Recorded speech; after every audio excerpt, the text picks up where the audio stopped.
নমস্কার বন্ধুরা, আপনারা দেখছেন voice of Bankura, presented by underground cafe, Bankura सेरा रेस्टोरेंट एंड कैफे। 21 से जो 40 साल तक जो 10 क्लास पास करेंगे 5 साल तक हम 1,500 रुपया करके मंथली देंगे। इसमें भी आपको about 30 lakh people will be here, 30 lakh youth will be motivated and generated. রাজ্যের যুব সমাজের জন্য বড় ঘোষণা, বেকার যুবক যুবতীদের পাশে দাঁড়াতে চালু হচ্ছে একেবারে নতুন প্রকল্প বাংলার যুবসাথী। বৃহস্পতিবার বিধানসভায় রাজ্য বাজেট পেশের সময় এই প্রকল্পের ঘোষণা করেন অর্থ দপ্তরের স্বাধীন দায়িত্বপ্রাপ্ত মন্ত্রী চন্দ্রিমা ভট্টাচার্য।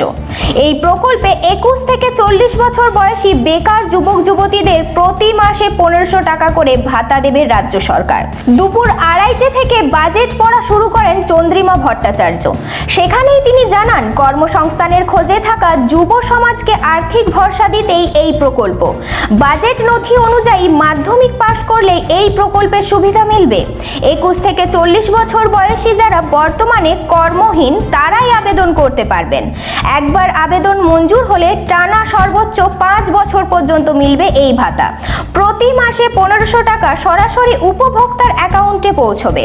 তবে কিছু শর্তও রয়েছে। যারা ইতিমধ্যে রাজ্য সরকারের কোনো সামাজিক সুরক্ষা প্রকল্পের সুবিধা পাচ্ছেন তারা এই ভাতা পাবেন না। তবে শিক্ষা সংক্রান্ত প্রকল্পের ক্ষেত্রে কোনো বাধা নেই। স্কলারশিপ পেলেও বাংলার যুবসাথী প্রকল্পের সুবিধা মিলবে। বাজেট অধিবেশনের শেষে সাংবাদিক সম্মেলনে মুখ্যমন্ত্রী মমতা বন্দ্যোপাধ্যায় স্পষ্ট জানান, এই প্রকল্পে শুধু যুবকরাই নয়, যুবতীরাও সমানভাবে ভাতা পাবেন। মুখ্যমন্ত্রীর কথায়, যখন যুবক যুবতীরা চাকরির খোঁজ করবেন তখন রাজ্য সরকার তাদের পাশে থাকবে। এই প্রকল্পে প্রায় 30 লক্ষ যুবক যুবতী অনুপ্রেরণা পাবেন। প্রকল্প চালু হওয়ার জন্য বিশেষ দিন বেছে নিয়েছে রাজ্য সরকার। চলতি অর্থবর্ষে অর্থাৎ 2026 সালের 15 আগস্ট থেকে বাংলার যুবসাথী প্রকল্প চালু হবে।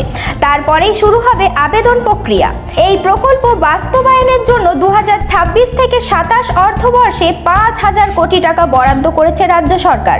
সব মিলিয়ে কর্মসংস্থানের পথে থাকা রাজ্যের লক্ষ লক্ষ যুবক যুবতীর জন্য বাংলার যুবসাথী যে এক বড় ভরসার নাম তা বলাই যায়। এই ধরনের গুরুত্বপূর্ণ খবর সবার আগে পেতে আমাদের চ্যানেলটি সাবস্ক্রাইব করুন আর ভিডিওটি শেয়ার করতে ভুলবেন না। আপনার মতামত কমেন্টে জানান আর লাইক শেয়ার করে ভয়েস অফ বাঁকুড়ার পাশে থাকুন।